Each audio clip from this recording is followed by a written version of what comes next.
Hello and welcome. In this brief screencast, I'm going to review the anatomy of an effective mass email design through two examples. The first one that we're looking at now is from Iowa CCI, thanking their supporters for an incredibly successful fundraising campaign. Let's start at the top. The subject line is the most important line in the entire email. That often determines entirely on its own whether someone is going to open it or not. In this email, the subject line is not "Thank you, supporters," snooze. It is something much more interesting and intriguing: 106,246 thank yous. Makes you wonder what that is, makes you wonder could they possibly have raised that much money. It really entices you to open it. So thinking carefully about that subject line can make an enormous difference in how many people are going to read those emails. Also, to entice you to open it, there is this preview message. It's a little difficult to see on my computer. The way it displays varies depending on what kind of an email program you're using.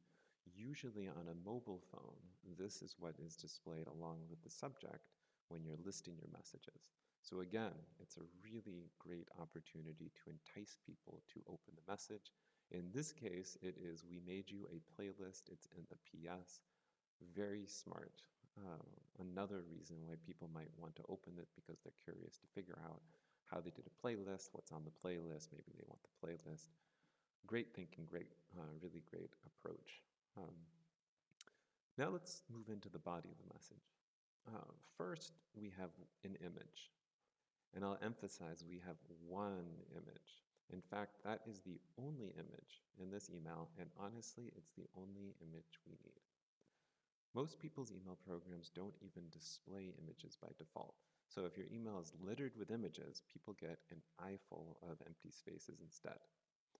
By using just one image at the top, we really get that design pop, and it looks really nice, but we're not dependent on it displaying for the message to get across. So next, let's look at the text. And I'll emphasize this really is text. I know many designers create an image to invite people to events or convince people to make a donation. Maybe it's an infographic. And these are great for sending via social media. But please don't send an email that is just this image. These emails are severely punished by the spam gods. And also, they're confusing to people who may not have images displayed by default. You really want the bulk of your message, your email message, to be text that is typed out, like you see here. While we're looking at this text, you will notice that the text is all the same size, it is all the same font, it is all the same color. That's what makes it so easy to read.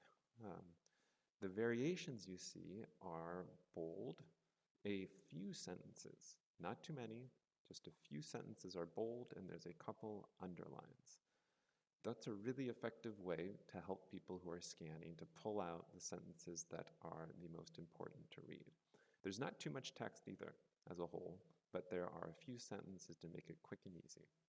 This kind of text is the most effective if you want people to read and get the important information. And then at the bottom, well, we have our playlist. Thank you. And at the footer, we have a nice big donate link that goes out with every email message. So this is an excellent model for anyone who is looking to send out your next email. I'm going to check out one more before we go. This one is from Working Washington.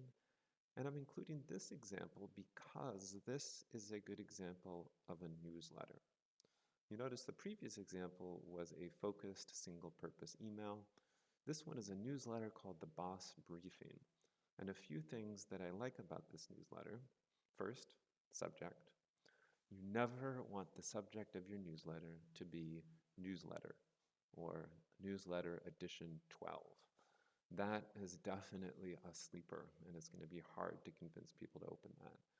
Working Washington has a different subject for every single issue of the newsletter. Their subject doesn't even say newsletter, because honestly, I think the word newsletter is enough to snooze a lot of people. Instead, it's cakewalk. Like iOS CCI, it's a clever subject that makes you curious. Like, why is the boss briefing subject cakewalk? I think I'll open it to find out. Once you open it, you see they have two images. One is the logo that shows up on all of their boss briefings and all of their emails. And then the second one is a picture specific to this newsletter. Also, very effective use of images in your email. At the top of their newsletter, they summarize everything. In other words, some people are just going to read these sentences, and that's fine. They want to give them as much information as possible at the top. If you continue down, because you're curious about the cakewalk, you'll see the picture, and then here you see more in-depth information about each of the stories that they want to present, and each one has a link for more information. This is also important because if you include links like this, then people click on the links and you can track which links are clicked on, and you get a little bit of metrics to understand what people are the most interested in, so it can help you design better newsletters in the future. This newsletter also has nice little images next to each one. It kind of spruces things up, and you can kind of continue down and seeing all of the articles. And they even have a rating down here, which is kind of nice. So that pretty much sums it up.